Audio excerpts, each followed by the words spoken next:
macam kampung saya pagi-pagi tolong pesian daging. Pesian daging dan pukul 8.30 saya kena balik dah sebab kena main kedai. Macam esok orang daripada Terengganu telefon dah akan sampai dalam pukul 10. Sebelum pada tu orang kota dalam pukul 9.30. Maknanya saya kena main awal. Nampak aja saya senang saya jual madu. Sedap Ustaz, senang jual madu. Duk goyang kaki ya. Tapi kehidupan saya sangat terkongkong. Pasal apa? Tak apa. Pasal apa terkongkong? Pasal saya sangat menghargai, menghormati pelanggan saya. Mereka susah payah main. Macam kemarin daripada Kuantan. Dia tolak. Tak apa, ambil. Tak apa. Daripada Kuantan, biasa depa tolak ke 4 pagi.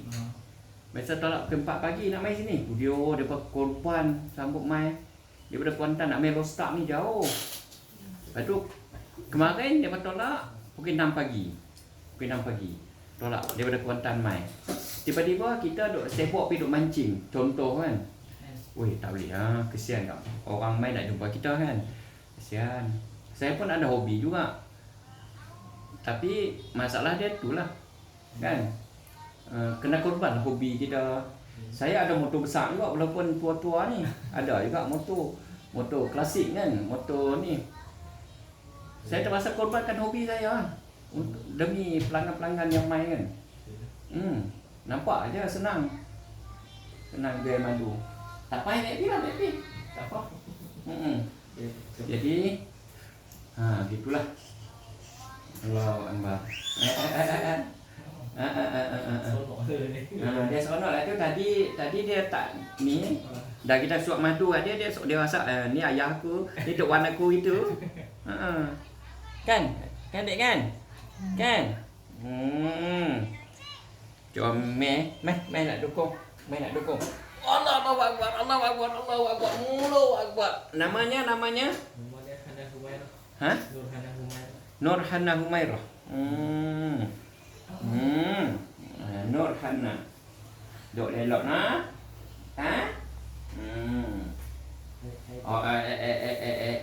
Dia nak adik dah tu. 3 bulan dah tak main haid no. Pasal apa?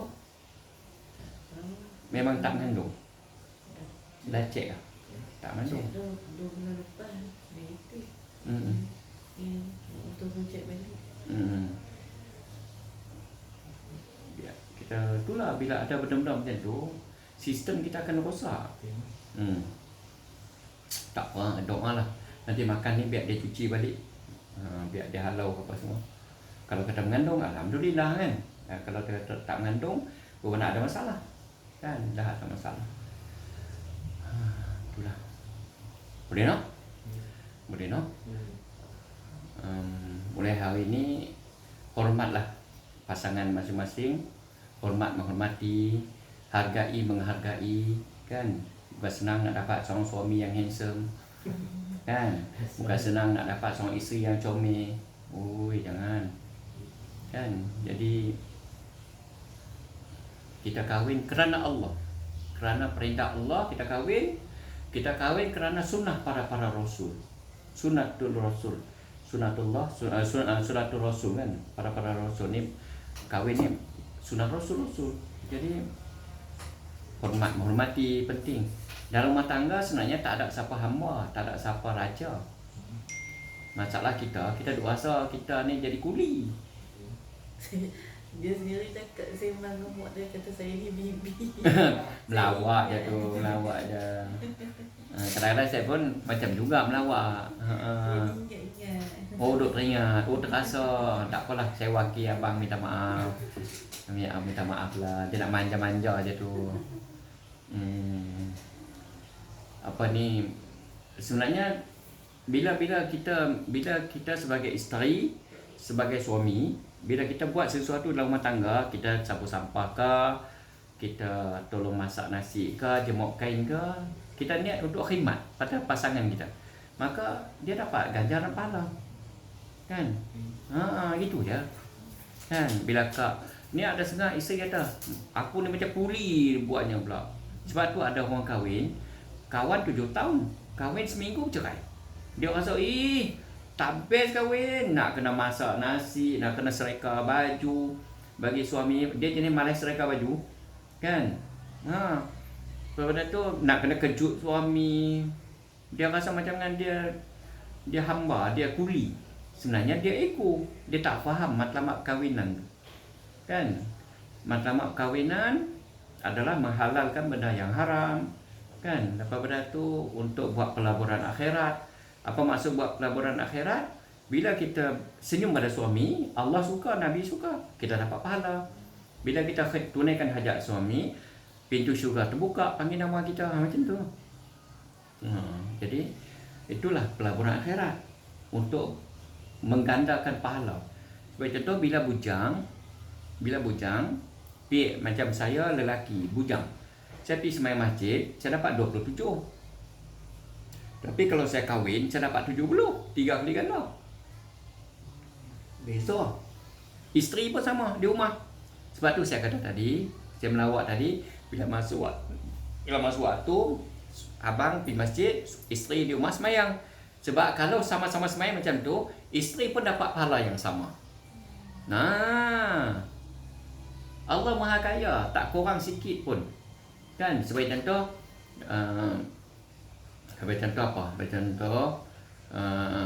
ada satu zikir, bila kita zikirkan ayat tu, Allah bagi 4 juta pahala. Mereka kata, banyak, kalau buat banyak, kan, seolah macam Allah tu tak kaya. Allah takkan kurang sikit khazanah dia. Kan, Allah takkan, malahan Allah bagi orang yang paling last sekali masuk neraka, paling last sekali nak masuk, dikeluarkan untuk masuk syurga, nak tutup pintu neraka dah, tutup dah. Orang yang paling last sekali dikeluarkan daripada neraka, seolah-olah seketul arang dikeluarkan daripada neraka tu, maka pintu neraka ditutup. Orang tu ada iman dia. Besar hama lah kita kata, besar habuk kan, iman dia besar habuk. Dia orang macam tu, yang iman besar habuk tu pun syurga dia 10 kali ganda dunia ni. Macam mana khazanah Allah. Kan? Jadi kita buatlah pelaburan sebanyak-banyak mungkin. Kan, bila kita basuh baju pun kita niat kita khidmat untuk suami. Bila kita masak, kita niat kita khidmat untuk suami. Kan? Suami pun cari rezeki apa-apa, contoh kan, niat untuk khidmat pada isteri, untuk menyempurnakan kehidupan rumah tangga, contoh macam itulah kan.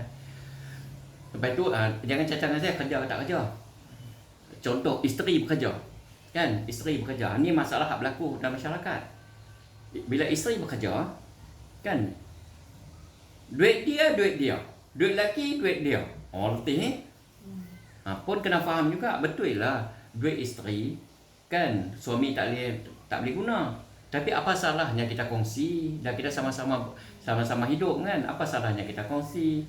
Apa salahnya kalau beli beras dapat pahala apa?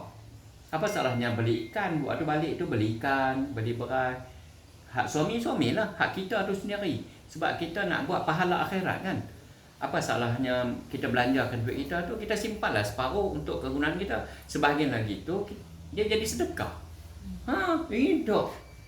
Duit hak dia. Tak boleh orang lelaki haram. Suami haram makan duit isteri. Boleh yang hang pergi kerja tu, yang lelaki makan nasi bungkus tu tak apa ke? Contoh macam tu kan. Sebab hang pergi kerja pun, isteri pergi kerja pun dengan izin suami. Kalau suami tak izin, tak boleh pergi juga kerja. Kalau suami tak berhenti. Mana boleh berhenti? Saya mengaji teruk-teruk di universiti sampai ke master kan, contoh. Mengaji teruk-teruk, habis modal banyak-banyak. Tiba-tiba abang suruh berhenti. Tapi sebenarnya tak ada alasan lah awak kena berhenti. Kalau suami suruh berhenti lah. InsyaAllah ada keberkatan. Bila hang lawan macam tu, InsyaAllah hidup hang akan hilang berkat.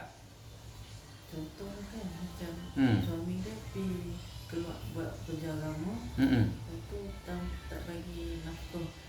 Suami salah? Jangan salah. Dalam bab tu salah, walaupun dia keluar kerja agama, tak bagi nafkah, salah lah. Sebab tu tanggungjawab dia kena bagi nafkah lah. Dan nafkah ni pula, jangan faham tiap-tiap hari nak makan daging. Tiap-tiap hari nak makan KFC. Oh, letih. Sebagai contoh. Sebulan rumah tu makan, sebagai contoh lah kan. Rumah tu beli lauk, beli beras, beli apa, RM300. Kalau suami bagi RM300, cukup untuk makan, ada ayam seminggu sekali, contoh kan, daging seminggu sekali, contoh lah. Mana kalau rasa nak makan boleh beli. Lepas dah tanggungjawab suami. Kalaupun suami bagi ikan kering, ikan tambal, kan, ikan kering, lepas tu sayur kutip ke belakang rumah, lepas dah suami tanggungjawab, lepas dah. Beras ada, lauk ada, kan, lepas dah. Ini duk pergi cerita dengan orang, dia duk pergi buat kerja agama tapi tak bagi nafkah. Oh, nafkah. Yang dia faham nafkah ni tiap hari kena KFC, tiap hari kena panggil Grab hantar. Oh, letih. Tu silap faham. Silap faham tu. Dia sebenarnya dia tak suka suami dia tu buat kerja agama sebenarnya. Kadang-kadang kalaupun betul yang pergi buat kerja agama tapi dia tak bagi nafkah, dia tetap salah orang yang buat kerja agama tadi. Tak kira siapa, agama sama aja, adil. Amalan dia sah tapi berdosa. Amalan dia tetap sah tapi berdosa dia. Sebab dalam bab rumah tangga dia tak selesai. Dia tak selesai. Jadi kalau kita sebagai isteri pula, kita tengok suami kita pergi buat kerja agama, kita berlapang dada lah. Kita ada duit sikit, kita guna dulu, kan? Dia tak reda. Kalau dia tak reda, salah lah suami dia. Suami dia salah lah. Kalau dia tak reda pun, susah dia juga. Dia jadi tension, hidup dia. Sebagai contoh kan, baca tahu Nabi Ibrahim tinggal isteri dia dengan anak baby kan, tengah padang lit-lit, tak ada apa, peti air pun tak ada kan Nabi Ibrahim kan, jangan kata peti air, kaimah pun tak ada, tinggal buta-buta je. Tapi oleh kerana isteri dia orang yang beriman pada Allah, dia reda, selesai. Maka dia usaha sendiri, dia lari sana, dia lari sini kan. Nampak tak? Allah telah hantar bantuan. Mula-mula Allah Ta'ala tak hantar bantuan lagi tau dengan isteri Nabi Ibrahim. Sebab dalam hati dia, pergi tengok sebelah bukit sana, kok ada kabilah lalu boleh minta ayak, boleh minta makanan. Lari sana, belah sana kot, kan lari Safa Marwah tu kan. Jauh ke penat kita pun. Dulu ni semen, dulu batu, bukit, kan. Lari sana, tak ada. Lari sini tak ada. Akhir sekali, dia dah letih, wahai Allah, aku serah dirilah, kami lapar. Dia terus mengadu Allah, pum. Nabi Ibrahim untuk tendang pasir kan, keluar air Zam-Zam kan. Nampak? Allah Ta'ala nak ajak kita. Bukan 2 hari, bukan 3 hari. Bertahun-tahun Nabi Ibrahim tinggal. Kita kena tengoklah sejarah tu sama. Kan? Daripada kita duk ngamuk tu. Kalau kata dia tak reda, kan, dia sendiri akan susah hati. Lepas tu dia cerita dengan orang, memburukkan suami dia. Isteri yang baik ialah isteri yang tidak menceritakan keburukan suami. Contoh macam tu. Tetapi bukan saya berkat sebelah. Orang yang tinggal isteri, dia pergi buat kerja agama ke apa pun, tetap salah. Saya boleh beritahu macam tu. Cumanya bagi pihak isteri ni, kan, berpada dengan ada lah. Sebagai contoh, berpada dengan ada. Allah boleh berubah macam-macam bila berkat. Macam tadi apabila isteri Nabi Ibrahim kan, bila dia buang usaha dia makhluk tak boleh dah, dia pun tawajjuh pada Allah, Allah Ta'ala hantar bantuan kan. Pernah juga kita dengar orang yang keluar kerja agama, kan, dia keluar kerja agama, tinggal anak isteri dia di rumah dia, isteri tak kerja apa semua, tiba-tiba makanan dia habis. Habis, lari takit. Sebab itu sepatutnya cukup 4 bulan. 1.5 bulan dah habis. Tetapi isterinya tingkatkan iman, tingkatkan amalan, menangis depan Allah. Ayam boleh bertelur setiap hari. Buah terung boleh keluarkan buah setiap hari. Bila Allah Ta'ala suka ni, semuanya ujian. Dah suami pergi buat kerja agama. Kerja agama ni kerja kita, kerja Nabi kan. Nabi dah tak ada, memang kita tanggungjawab kita. Untuk kerja dakwah ni kerja kita umat Muhammad. Orang tak faham mana ni. Dia bukan kerja ustaz, bukan kerja imam, tak, kerja kita semua. Kita semua. Jadi tak payah nak cungkit kelemahan lah, semua orang ada kelemahan kan. Jadi nak jadi cerita, suami dia keluar 4 bulan pergi buat kerja agama, target di rumah lari. Mana tahu adalah sebab kot. Mungkin waktu tu ada saudara banyak mai ke, banyak belanja ke kan. Contohlah, target 4 bulan dia belanja, sebulan setengah dah habis. Tapi atas kerana isteri dia, anak-anak dia, orang yang redha dengan suasana, redha dengan suami, redha dengan kejadian, redha dengan suasana tu, buah terung boleh ada buah setiap hari. Pelik Setiap hari kutip buah terung. Ayam boleh telok setiap hari. Maknanya Allah Ta'ala hantar makanan. Jangan main. Bila Allah redha ni. Macam beberapa tahun lepas yang banjir kuning Kelantan tu. Banjir kuning. Yang banjir yang kambuh habis rumah. Kan ayat selut tu kalau kuning. Jadi pakai ada banjir kuning tu. Kan habis kampung, berapa kampung habis kan. Ada satu rumah, mak ayah dia keluar dakwah pergi Indonesia. Masturat, suami isteri. Anak di rumah ni duduk dalam rumah, waktu kejadian tu depa duduk tengok, pasal apa cuaca kuning? Pasal apa cuaca, depa ingat cuaca kuning kan. Pasal apa kuning? Kat tepi tingkat dia buka macam ni kan. Pasal apa kuning? Pasal apa kuning? Rupanya ayat banjir tu langkau rumah ni pun, tenggelamkan rumah ni pun. Tak masuk dalam rumah. Ajaib. Bila Allah Ta'ala pelihara ni. Jadi kita pakat satu hati lah. Kan kita jangan duk buat dosa. Kan? Saya tidak maksud nak sebelah pihak mana-mana tadi tu. Saya nak cerita hakikatnya macam itulah. Sikitnya untung ke suami kita pergi buat kerja agama. Kan? Apa ni ada orang pergi berniaga, ada orang pergi kerja, bagi contoh, pergi kerja dekat kota, dapat duit banyak, 3 tahun tak balik-balik pun tak marah pun. Ada orang pergi kursus dekat Amerika, ke mana agak contoh kan, 7 bulan, 8 bulan, orang tak marah pun. Askar pergi kat Lebanon 3 tahun, orang tak marah pun, isteri tak mengamuk pun.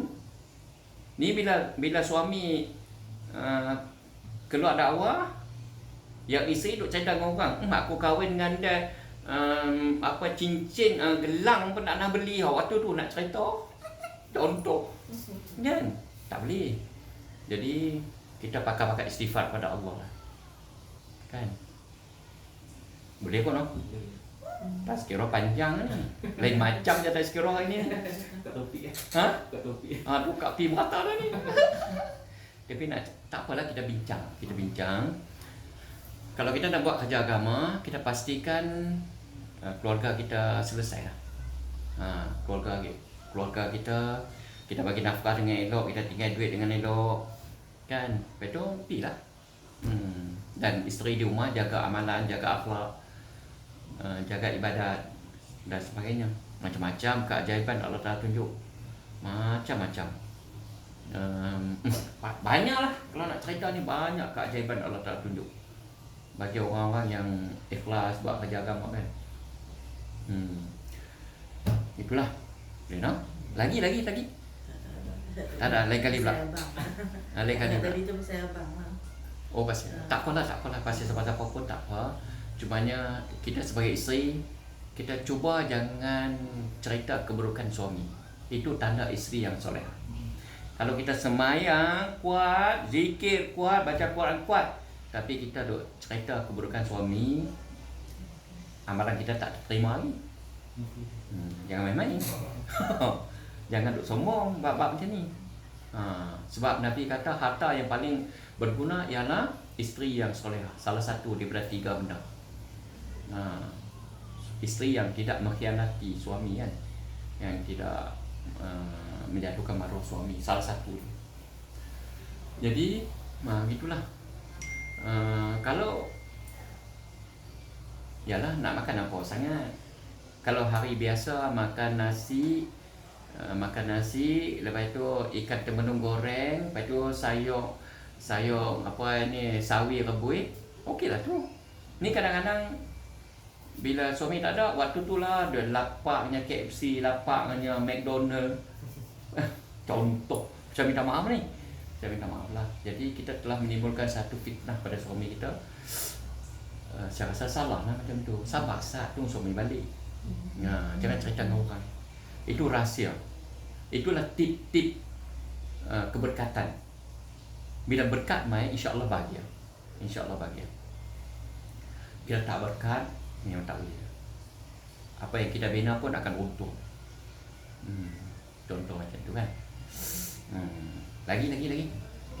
Saya panai sembang ni. Tajuk panai. Boleh nak? Boleh nak. Jadi macam kemarin yang pasangan tahap 7 tahun tu, saya kata mulai hari ini, inilah hari pengantin baru. Hari ini mulai ia hidup baru lah. Walaupun dah 7 tahun hidup kan bersama, tapi tak boleh bersama. Jadi anggap hari ini harap saya harap sahabat kita yang tak boleh bersama tu, mereka boleh bersama, bersetubuh dengan elok, dan mereka hidup mereka bahagia, ditambah pula dengan dapat anak, dan kita berdoa semua lah. Boleh kan? Hilang dah, tak ada sakit apa kan? Alhamdulillah.